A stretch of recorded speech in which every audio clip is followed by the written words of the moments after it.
الحمد لله الذي نزل الفرقان على عبده ليكون للعالمين نذيرا وجعل القرآن نورا ومبينا يهدي به الله من اتبع رضوانه سبل السلام ويخرجهم من الظلمات إلى النور وأشهد أن لا إله إلا الله وحده لا شريك له وأشهد أن محمدا عبده ورسوله صلى الله عليه وعلى آله وأصحابه الطيبين الطاهرين ومن تبعهم بإحسان إلى يوم الدين وسلم تسليما كثيرا. أعوذ بالله من الشيطان الرجيم. بسم الله الرحمن الرحيم. والفجر وليال عشر. وقال جل وعلا في مقام آخر: ويذكر اسم الله في أيام معلومات. وقال النبي صلى الله عليه وسلم: ما العمل في أيام أفضل منها في هذه؟ قالوا: ولا الجهاد. قال: ولا الجهاد إلا رجل خرج يخاطر بنفسه وماله فلم يرجع بشيء. رواه الإمام البخاری رحمہ اللہ فی صحیح. سب سے پہلی بات یہ ہے کہ عشرہ ذو الحجہ کی جو فضیلت ہے وہ اللہ سبحانہ و تعالیٰ کے کلام میں موجود ہے. اللہ سبحانہ و تعالیٰ نے فرمایا: والفجر ولیال عشر، قسم ہے فجر کی اور 10 راتوں کی. 10 راتوں سے مراد امام ابن کثیر رحمہ اللہ بیان فرماتے ہیں کہ ان 10 راتوں سے مراد عشرہ ذو الحجہ یعنی ذو الحجہ کی پہلی 10 راتیں ہیں. اسی طریقے سے بہت سارے مفسرین یہ بیان کرتے ہیں کہ ان 10 راتوں سے مراد ذو الحجہ کے شروع کے 10 دن ہیں. اسی طریقے سے اللہ سبحانہ و تعالی نے سورۃ الحج آیت نمبر 26 کے اندر فرمایا: وَيَذْكُرُ اسْمَ اللَّهِ فِي أَيَّامٍ مَعْلُومَاتٍ، کہ وہ اللہ سبحانہ و تعالیٰ کا ذکر کریں ایام معلومات. ایام معلومات کی تفسیر میں مفسرین بیان کرتے ہیں، حضرت عبداللہ بن عباس رضی اللہ تعالی عنہ بیان فرماتے ہیں کہ ایام المعلومات یعنی ایام معلومات سے مراد عرفہ کا دن اور عید کا دن اور ساتھ ہی ساتھ ذو الحجہ کے 10 دن ہیں. یعنی ایام معلومات سے مراد جو دن ہیں وہ عشرہ ذو الحجہ کے 10 دن اور ساتھ میں عرفہ کا دن. اور اللہ کے نبی صلی اللہ علیہ وسلم نے احادیث کے اندر ان دنوں کی بڑی فضیلت بتائی ہے. کافی ساری احادیث ہیں، ہم 1-2 احادیث آپ کے سامنے ذکر کریں گے. دنیا کے سب سے افضل ایام، سال کے سب سے بہترین دن اللہ سبحانہ و تعالی نے جو بنائے ہیں وہ ذی الحجہ کی 10 دن ہیں. اللہ کے نبی صلی اللہ علیہ وسلم نے فرمایا، صحیح الجامع کی روایت ہے، امام البانی رحمہ اللہ نے اس روایت کو صحیح کہا ہے، روایت نمبر 1133 1133. آپ صلی اللہ علیہ وسلم نے فرمایا: افضل ایام الدنیا ایام العشر، دنیا کے سب سے افضل دن، سب سے بہترین دن ذو الحجہ کے شروع کے 10 دن ہیں. اور ذو الحجہ کے جو یہ 10 دن افضل، یہ رمضان کے دنوں سے بھی افضل ہیں، یہ رمضان کے دنوں سے بھی افضل ہیں. جیسا کہ امام قیم رحمہ اللہ اور دیگر اہل علم نے یہ بات بیان کی، اور حافظ ابن رجب رحمہ اللہ وغیرہ نے، کہ اگر، اور ابن تیمیہ رحمہ اللہ سے بھی سوال کیا گیا تھا، شیخ الاسلام تیمیہ رحمہ اللہ سے، تو آپ نے بھی جواب دیا تھا کہ اگر ہم دنوں کی بات کریں تو دنوں میں سب سے افضل دن، یہاں تک کہ رمضان کے دنوں سے بھی افضل دن یہ دن ہے. رہی بات راتوں کی، تو رمضان کی آخری 10 راتیں ساری راتوں میں، ساری سال کی راتوں میں سب سے افضل ہے. یہ خلاصہ ہے. اب جب یہ دن اتنے افضل ہیں تو پھر ان کے اندر جو اعمال کیے جاتے ہیں وہ اعمال اللہ سبحانہ و تعالیٰ کو کتنے محبوب اور پسندیدہ ہوں گے. اسی لیے اللہ کے نبی صلی اللہ علیہ وسلم، صحیح بخاری کی روایت ہے، روایت نمبر 9969 969 اللہ کے نبی صلی اللہ علیہ وسلم نے فرمایا: مل عمل فی ایام افضل منها فی هذه، کوئی بھی عمل ان دنوں کے عمل سے افضل اور بہتر نہیں ہے. قالوا ولا الجہاد یا رسول اللہ، صحابہ نے کہا کہ اللہ کے نبی صلی اللہ علیہ وسلم جہاد بھی؟ آپ صلی اللہ علیہ وسلم نے فرمایا کہ ولا الجہاد، ہاں جہاد بھی نہیں، الا رجل خرج يخاطر بنفسه وماله فلم يرجع بشيء، الا یہ کہ وہ آدمی جو جہاد کے لیے نکلا، اس نے اپنے نفس کو اور اپنے مال کو خطرے میں ڈالا یعنی اپنی جان اور مال لے کر اللہ کے راستے میں نکلا، فلم یرجع بشیء، اور وہ اس میں سے کوئی چیز واپس لے کے نہیں لوٹا، نہ جان نہ مال، یعنی وہ اللہ کی راہ میں شہید ہو گیا، جان بھی قربان ہو گئی، مال بھی قربان ہو گیا، تو ایسا آدمی کا عمل افضل ہے۔ یعنی معلوم یہ ہوا کہ اگر ایک مجاہد اللہ کے راستے میں جہاد کر رہا ہے اور ہم ان دنوں کے اندر نیک عمل کر رہے ہیں تو ہم ان دنوں کے اعمال افضل ہیں، الا یہ کہ وہ مجاہد اپنی جان اور مال کی قربانی دے دے، یعنی اس کے جان اور مال ختم ہو جائے۔ اور دوسری حدیث کے اندر جو معجم الطبرانی کی روایت ہے، صحیح روایت ہے، اللہ کے نبی صلی اللہ علیہ وسلم نے فرمایا کہ ما من ایام اعظم عند اللہ، اللہ کے نزدیک سب سے عظیم دن، اور جب عربی زبان کے اندر اعظم یا افضل کا لفظ آتا ہے تو اس کا معنی، اس کی تعبیر ہم اردو زبان میں بیان نہیں کر سکتے، ہم تو صرف کہتے ہیں عظیم افضل، لیکن اس کی عظمت کا اندازہ ہم نہیں جان سکتے، اس کی عظمت کو ہم نہیں معلوم کر سکتے۔ تو اللہ کے نبی صلی اللہ علیہ وسلم نے یہاں پہ اس میں تفضیل استعمال کیا، پہلی والی حدیث کے اندر بھی یہاں بھی، ما من ایام اعظم عند اللہ، اللہ کے نزدیک دنوں میں سب سے عظیم، سب سے بڑے دن فضیلت کے اعتبار سے کون سے ہیں؟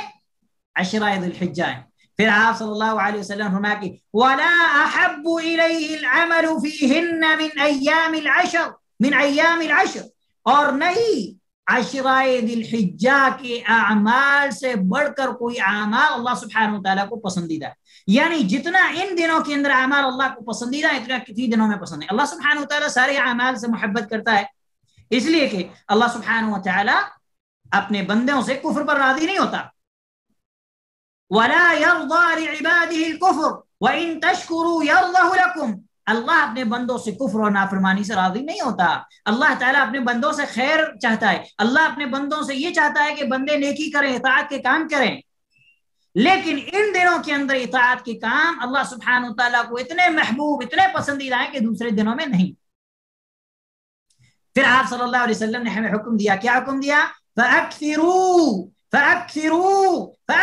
فِيهِنَّ التَّسْبِيحَ وَالتَّهْلِيلَ، فِيهِنَّ التَّسْبِيحَ وَالتَّكْبِيرَ وَالتَّهْلِيل۔ پھر آپ صلی اللہ علیہ وسلم نے فرمایا کہ ان دنوں کے اندر کثرت سے زیادہ اللہ کی تسبیح بیان کرو۔ اللہ کی تسبیح سے مراد سبحان اللہ، اے اللہ تیری ذات پاک ہے ہر عیب سے، ہر نقص سے، ہر شرک سے، ہر طرح کی چیزوں سے۔ والتکبیر، اور تکبیر یعنی اللہ اکبر، اے اللہ تو سب سے بڑا ہے، اے اللہ تو سب سے بڑا۔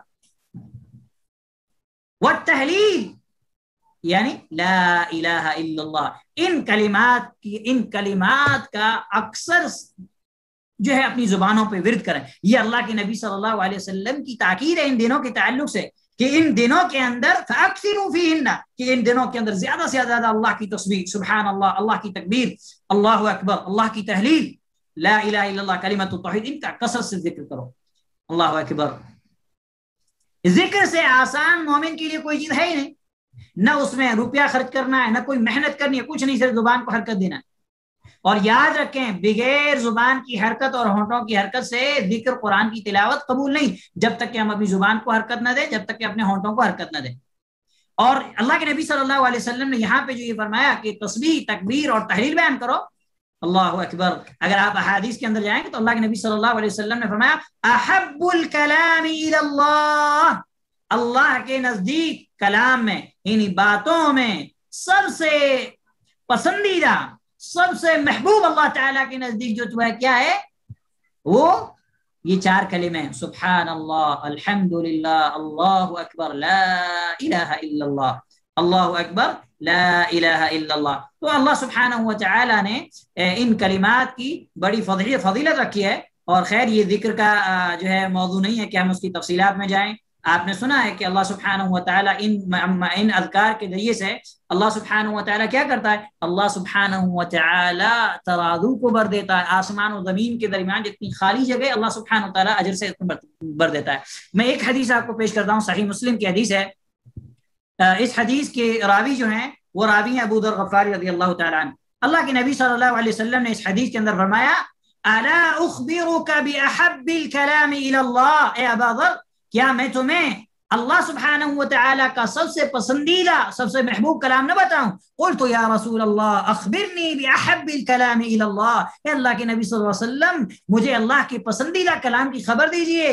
فقال ان احب الکلام الی اللہ، تو آپ صلی اللہ علیہ وسلم نے فرمایا کہ اللہ کے نزدیک سب سے پسندیدہ کلام سبحان اللہ و بحمدہ ہے۔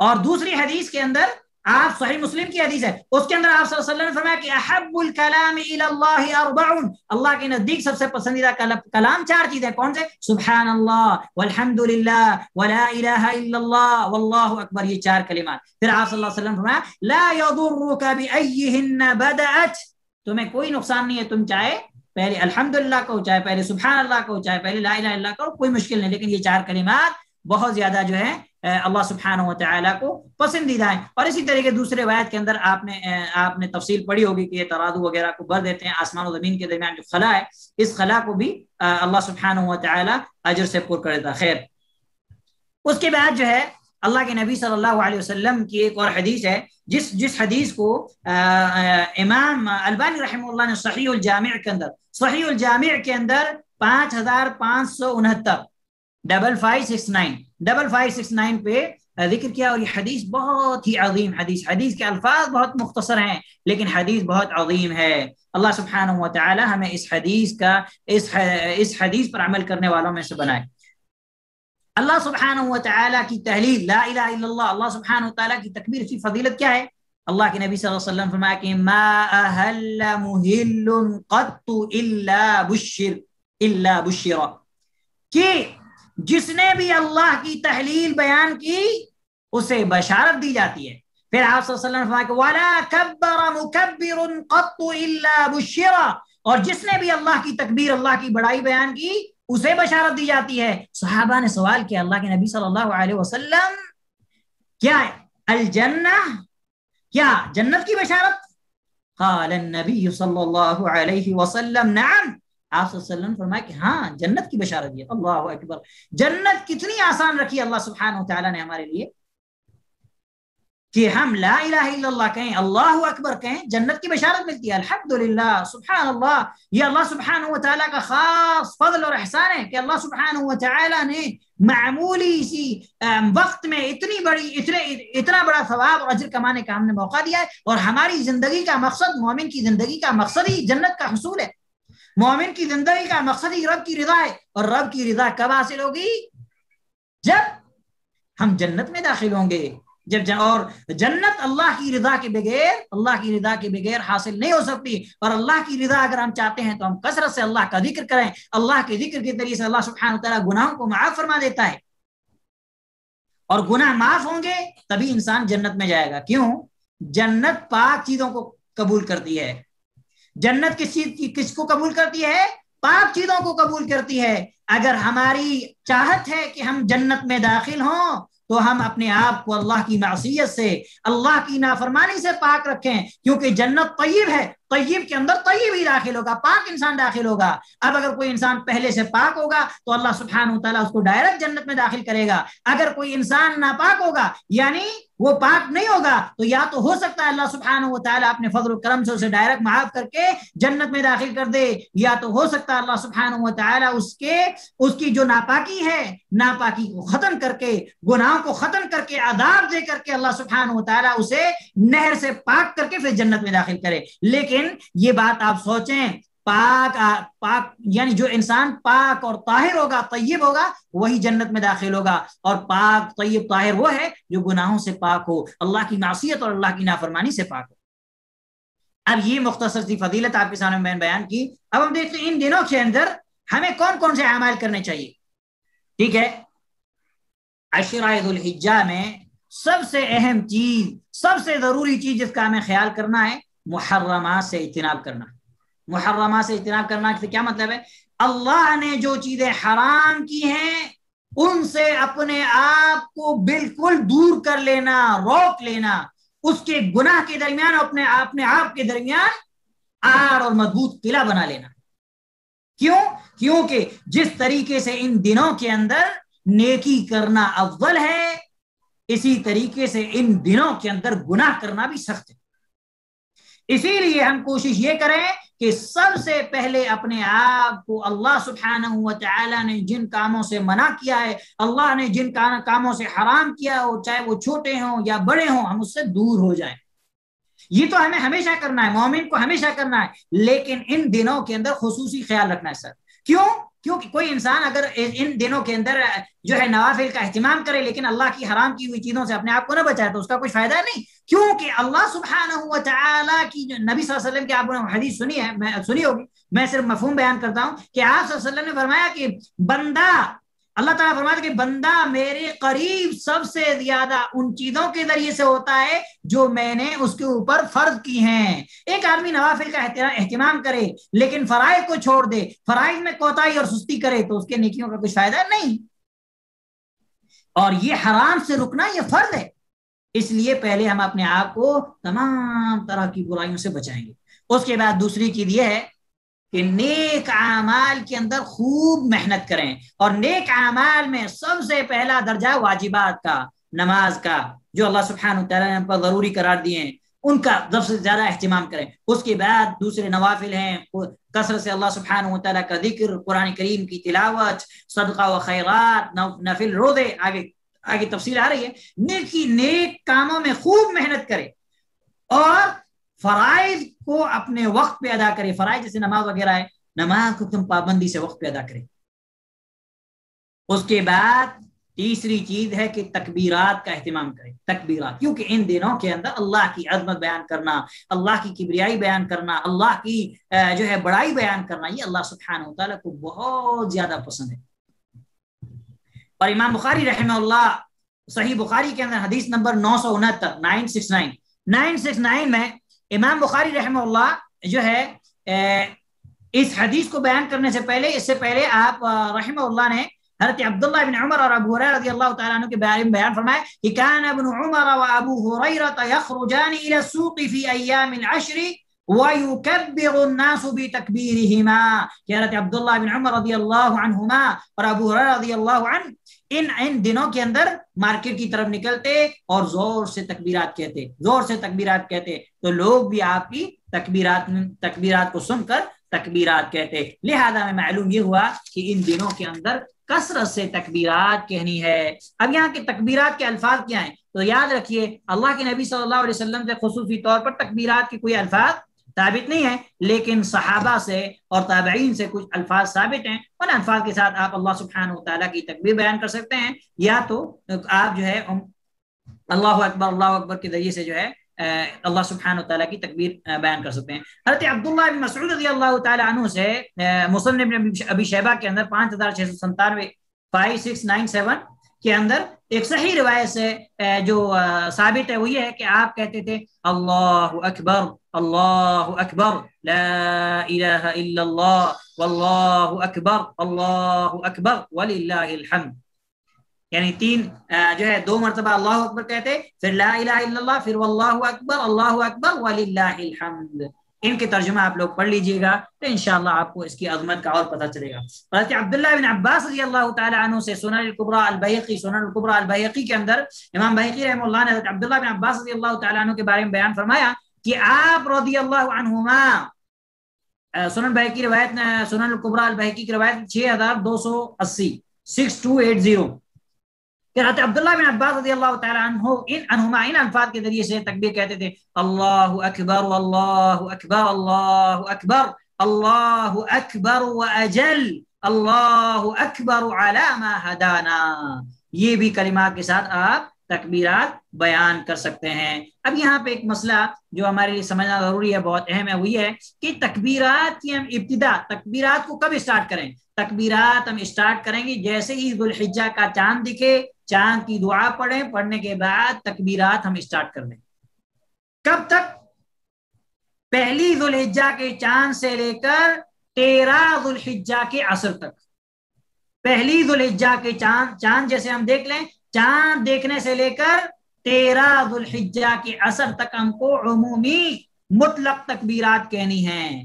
اور دوسری تکبیرات ہے مقید یعنی جس کو یعنی خاص طور سے کہنا ہے، وہ ہے عرفہ کے دن سے 9 ذی الحجہ، عرفہ کا جو دن ہے، عرفہ کے دن فجر کے وقت سے لے کر 13 ذوالحجہ کے عصر تک خوب کثرت سے تکبیرات کرنی، کثرت سے تکبیرات ہم کو کرنی ہے۔ تو یہ تکبیرات کے تعلق سے جو ہے آپ لوگوں کو ایک بات یاد رکھنی ہے کہ، اور جو یہ 9 عرفہ کے بعد جو تکبیرات ہیں، بعض سلف وغیرہ کے بارے میں ملتا ہے کہ آپ نماز کے بعد جو ہے نماز کے بعد بھی جو ہے یہ تکبیرات کہتے تھے دور دور سے، تو نماز کے بعد بھی جو ہے 9 ذی الحجہ سے لے کر 13 ذی الحجہ کی عصر تک ہم جو ہے نماز کے بعد بھی تکبیرات کا ورد کریں۔ اب مرد حضرات تکبیرات بلند سے کہیں، عورتیں اگر اپنے گھر میں ہیں یا اپنے محرم موجود ہے تو وہاں دور سے کہہ سکتی ہیں، اگر آواز غیر محرم تک جاتی ہے تو وہ اپنی آواز کو پست کر کے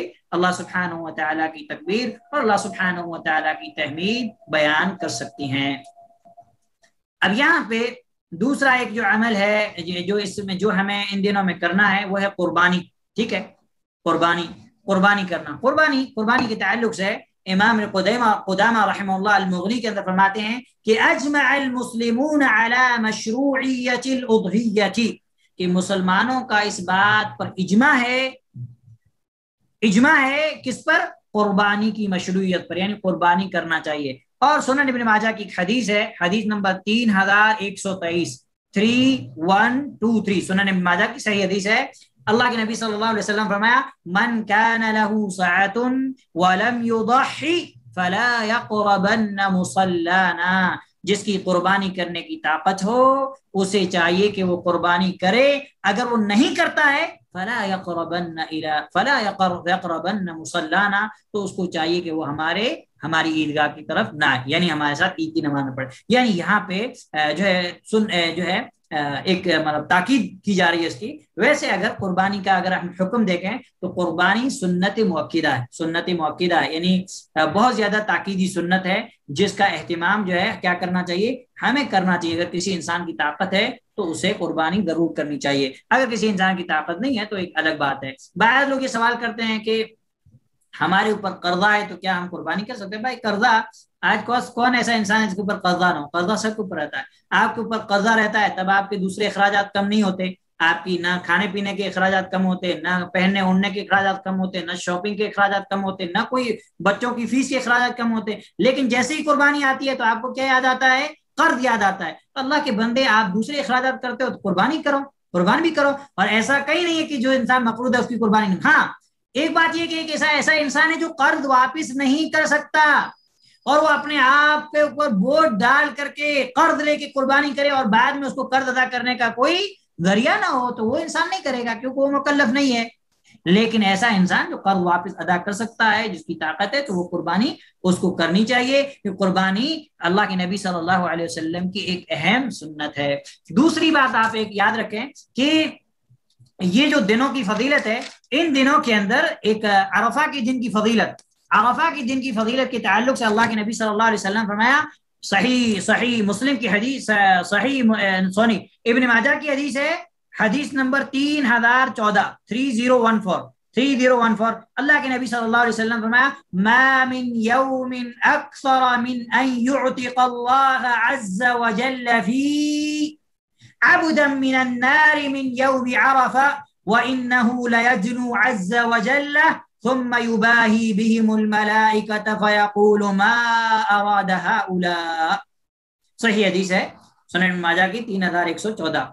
اللہ کے نبی صلی اللہ علیہ وسلم فرمایا کہ سب سے زیادہ اللہ سبحانہ و تعالی جس دن لوگوں کی گردنوں کو جہنم سے آزاد کرتا ہے وہ عرفہ کا دن ہے، یہاں تک کہ اللہ سبحانہ و تعالی اپنے بندوں کے قریب ہوتا ہے، ٹھیک ہے۔ پھر آپ صلی اللہ علیہ وسلم فرمایا کہ اللہ سبحانہ و تعالی جو ہے فرشتوں پر اپنے بندوں کے ذریعے سے فخر کرتا ہے کہ دیکھو فیقول ما اراد هؤلاء، میرے بندے کیا چاہتے ہیں؟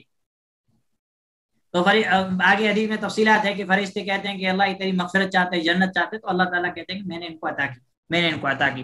اسی طریقے سے عرفہ کے روزے کی فضیلت، اللہ کے نبی صلی اللہ علیہ وسلم، صحیح مسلم کی حدیث ہے 1162 1162، اللہ کے نبی صلی اللہ علیہ وسلم فرمایا کہ یکفر السنۃ الماضیۃ والباقیۃ، کہ عرفہ کے ایک دن کا روزہ ایک سال اگلے اور ایک سال پچھلے گناہ معاف کر دیتا ہے. ایک روزے کی اللہ سبحانہ وتعالیٰ نے اتنی عظیم فضیلت رکھی ہے. اسی طریقے سے جو قربانی والا دن ہے، قربانی والا دن بھی اللہ کے نزدیک بہت عظیم دن ہے. اللہ کے نبی صلی اللہ علیہ وسلم فرمایا، مسند احمد کی حدیث ہے، حدیث نمبر 19075 19075، اور اس کی سند کو شیخ شعیب ارناؤوط رحمہ اللہ نے صحیح کہا ہے کہ اسناد صحیح. آپ صلی اللہ علیہ وسلم فرمایا، اعظم الایام عند اللہ یوم النحر ثم یوم القر، کہ اللہ کے نزدیک سب سے عظیم دن یوم النحر یعنی قربانی کا دن ہے، ثم یوم القر یعنی 11 ذی الحجہ. دوسری حدیث کے اندر اس کی تفصیلات آئی ہوئی ہیں، یعنی 11 ذی الحجہ جو ہے سب سے عظیم، یعنی 10 ذی الحجہ کے بعد 11 ذی الحجہ سب سے عظیم دن ہے. اب یہاں پہ ایک اور عمل جو اللہ کے نبی صلی اللہ علیہ وسلم کی سنت ہے ہمیں ان دنوں میں کرنا چاہیے، وہ ہے پہلی تاریخ سے لے کر، ذو الحجہ کی پہلی تاریخ سے لے کر 9 تک کیا رکھنا؟ روزہ رکھنا.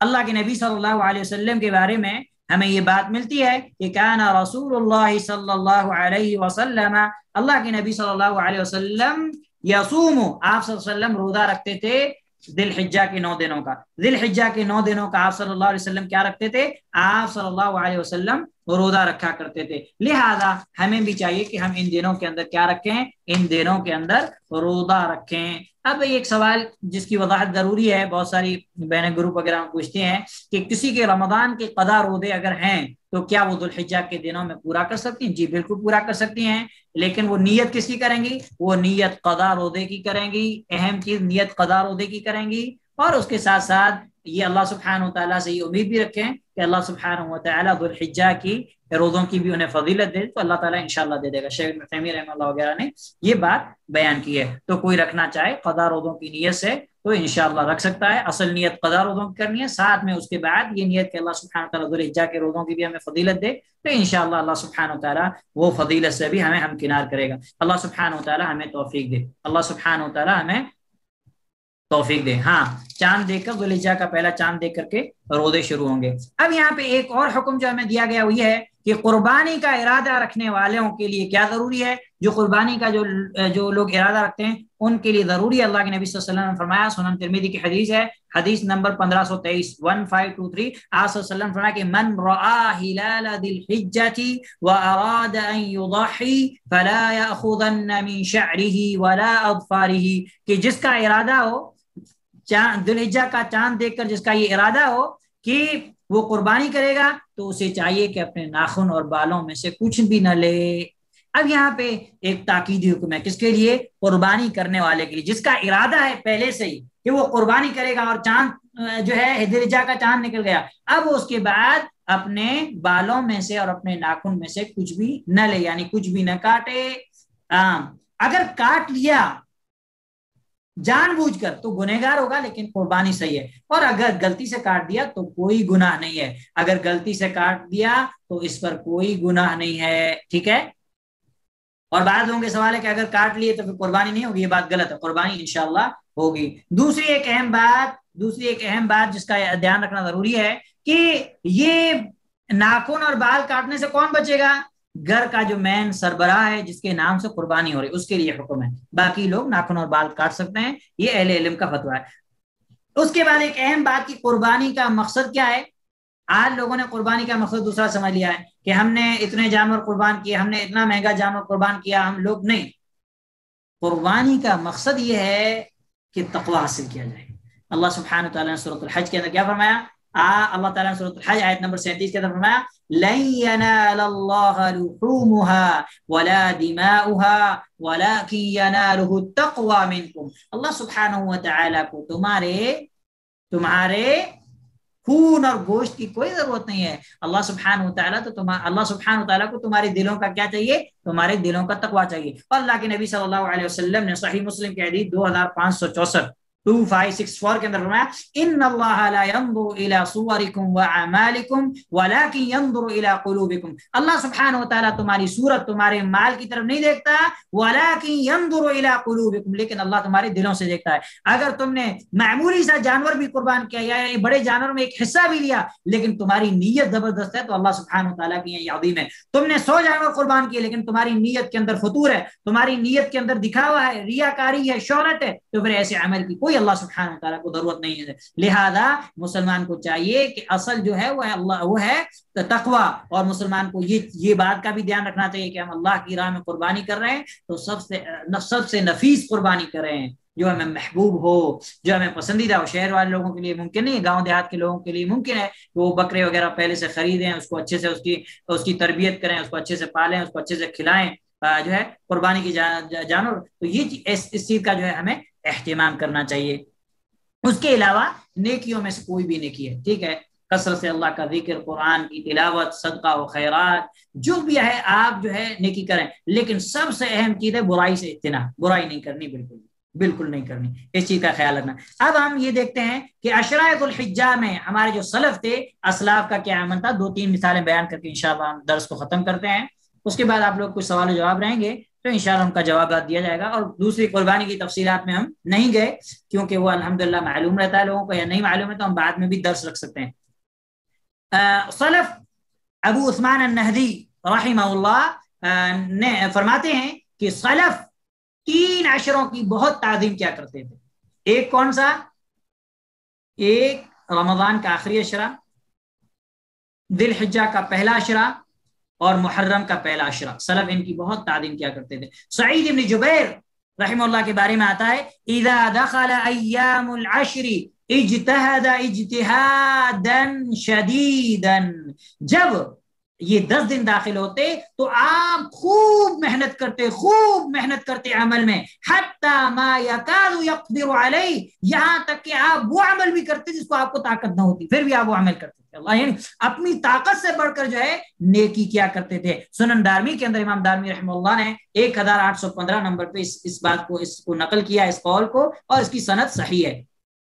اور سعید بن جبیر رحمہ اللہ یہ آخری عشرے کی راتوں کی تعلق سے ان کا قول ہے، کہتے تھے لا تطفئوا سروجکم لیالی العشر، اپنے گھروں کے چراغوں کو ان 10 راتوں میں مت بجھاؤ، یعنی یہ کہ جاگو، بیداری کرو، اللہ کی عبادت کرو، شب بیداری کرو۔ اور اس بات کو امام ذہبی رحمہ اللہ نے سیر اعلام النبلا 326 جلد نمبر 4 کے اندر بیان کیا۔ اور امام حسن بصری رحمہ اللہ جو کہ مشہور تابعی ہیں جلیل القدر، آپ بیان فرماتے ہیں کہ صیام یوم من العشر یعدل شہرین، کہ ذی الحجہ کے دنوں میں سے کسی ایک دن کا روزہ رکھنا 2 مہینے روزے رکھنے کے برابر ہے۔ یعنی سلف جو ہے ان دنوں کی اتنی تعظیم اور اتنی عظمت کیا کرتے تھے۔ دوسری بات آخر میں جو خلاصہ ہے کہ ان دنوں کی آخر اتنی فضیلت کیوں ہے، تو اس تعلق سے حافظ ابن حجر رحمہ اللہ نے یہ بات بیان کی ہے، کیونکہ وہ کہتے ہیں کہ والذی یظہر، جو چیز ہمارے لیے ظاہر ہوتی ہے وہ یہ ہے کہ اللہ سبحانہ و تعالی نے ان دنوں کے اندر اعمال کی اتنی فضیلت کیوں رکھی ہے۔ کہتے ہیں کہ والذی یظہر ان السبب فی امتیاز عشر ذی الحجہ لمکان اجتماع امہات العبادت فی، اس لیے کہ ان دنوں کے اندر ساری بڑی بڑی عبادتیں جمع ہو جاتی ہیں، نماز، روزہ، صدقہ و خیرات، حج، قربانی، تکبیر و تحلیل، ساری عبادتیں اس میں جمع ہو جاتی ہیں، اس لیے اللہ سبحانہ و تعالیٰ نے ان دنوں کی اتنی عظیمت رکھی ہے۔ پھر آپ فرماتے ہیں وَهِيَ الصَّلَاةُ وَالصِّيَامُ وَالصَّدَقَةُ وَالْحَجُّ، اور وہ نماز، روزہ، صدقہ، حج، وَلَا يَتَأَتَّى ذَلِكَ فِي غَيْرِ، اور یہ چیزیں دوسرے دنوں میں نہیں ہوتی ہیں۔ حج دوسرے دنوں میں ہوتا ہے؟ نہیں ہوتا۔ قربانی دوسرے دنوں میں ہوتی ہے؟ نہیں ہوتی۔ تو اس لیے اللہ سبحانہ و تعالیٰ نے ان دنوں کی اتنی فضیلت اور عظمت رکھی ہے۔ اللہ سبحانہ و تعالیٰ نے ہمیں موقع دیا ہے، ہمیں چاہیے کہ ہم اس موقع سے فائدہ اٹھائیں، اعمال میں خوب محنت کریں، اللہ سبحانہ و تعالیٰ سے توفیق مانگیں، اپنی نیتوں کو خالص کریں، اور کیونکہ اللہ کی توفیق کے بغیر کچھ بھی ممکن نہیں ہے۔ ہم اللہ سبحانہ و تعالیٰ سے یہ توفیق مانگیں کہ اللہ تو ہمیں توفیق دے اس عشرے میں عبادت کی، تیرے علاوہ کوئی توفیق نہیں دے سکتا، تیری مدد اور تیری توفیق کے بغیر میں کوئی بھی نیکی نہیں کر سکتا، اے اللہ تو مجھے توفیق دے، اے اللہ تو میرے گناہوں کو معاف فرما۔ تو ہمیں ان دنوں کو اپنے جو ہے کثرت ذکر سے، کثرت تلاوت قرآن سے، کثرت دعا سے، روزوں کی کثرت سے، ہر اعتبار سے ہمیں زیادہ سے زیادہ جو ہے نیک اعمال کرنے ہیں۔ اللہ سبحانہ و تعالیٰ سے دعا ہے کہ اللہ سبحانہ و تعالیٰ مجھے اور آپ کو ان دنوں کی قدر کرنے کی اللہ سبحانہ و تعالیٰ وصلی اللہ علیہ وسلم وبارک علی نبینا محمد وعلى آلہ وصحبہ اجمعین ومن تبعهم بإحسان إلى يوم الدين۔